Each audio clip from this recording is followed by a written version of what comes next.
So betting 10 million to win 7.5 isn't a good idea, which is exactly what one of the world's most successful gamblers is reported to have done in 1994. You want to fix the odds in your favour so you're guaranteed to come out on top, or at least have an extremely low risk punt, which is what the aforementioned genius was trying to do. You see, that's how the biggest winners systematically beat everybody else. They only take calculated risks, or sometimes no risk at all.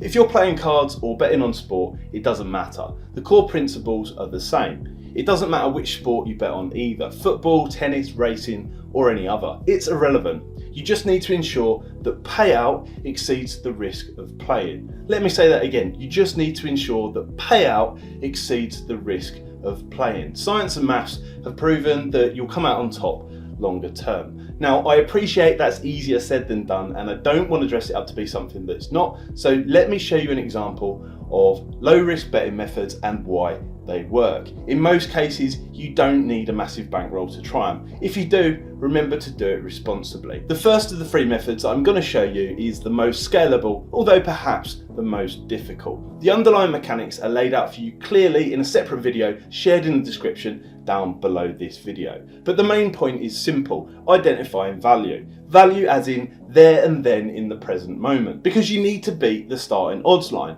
In football, a clear example would be when the news broke that Aston Villa's training ground had a significant outbreak of infections in January 21. Some sportsbooks were still offering their original price against Liverpool later on that week. Placing a bet on Liverpool at evens or above would be a clear-cut case for payout exceeding the financial risk of placing that bet.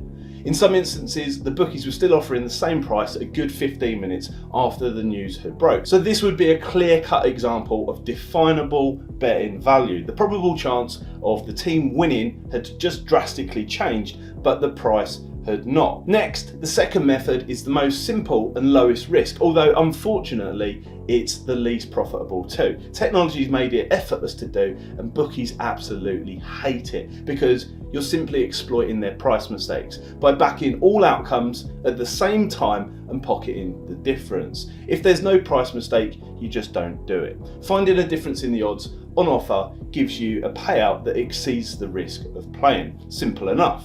Now, at this stage, I know the comment section will be on fire with complaints about bookies restricting and closing accounts when you do this, but if the bookies aren't trying to stop you, you aren't being smart. They're bastards, it's how they operate. They don't care if you're arbing price mistakes like this or having a punt. They ban and restrict winners, as other videos on this channel have already proven. The only way around this is to get a new account, bet against somebody else on a betting exchange, or by using a sharp bookmaker outside of the UK like Pinnacle. An extension of this method is match betting. Profit Rush is a site that will help you do that if you're interested, for free.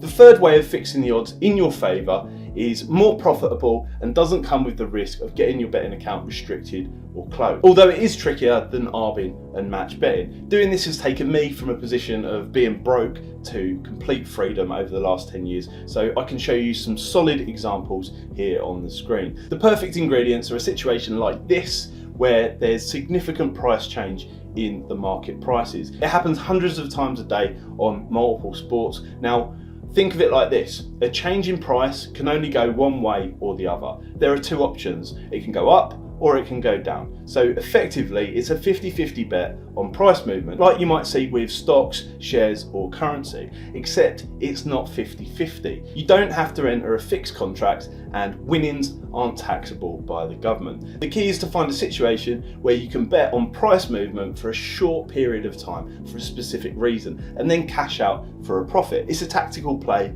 on cashing out with a specific reason. As I said before, you're making a 50-50 bet where the chance of price movement just isn't 50-50. Thus, you're ensuring payout exceeds the risk of playing. You can even do it before the sports event goes in play. If there's no indication of price movement, you just don't get involved. In some instances, it scales up nicely too, which is why big time players work this angle so hard.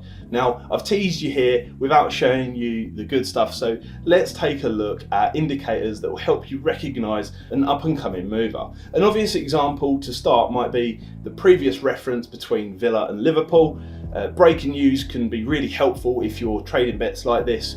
Whoever caught the start of that move made an absolute fortune just for reacting quickly. It's an extreme example, but it's happening on a smaller scale all the time, every day. Aside from recent news and publicising a change in situation, your best indicator is the financial marketplace, in particular where the money is going. Because remember, we're not trying to predict the future here, just where the money is going and if it's likely to move those prices up or down. Betting on a small movement that's part of a bigger movement provides a low risk betting opportunity. This racing example is a good one that's clear to understand. Do you think there's much chance of the price increasing or decreasing right now? And if we fast forward a few minutes, you'd have been entirely right. Grabbing just a small section of that price move means a reduced risk. Remember, we don't want to take a risk here. We're just looking for an imbalance in the marketplace that carries lower risk and higher reward, taking a slice of the money for ourselves in the process. Now, I'll be adding more videos about this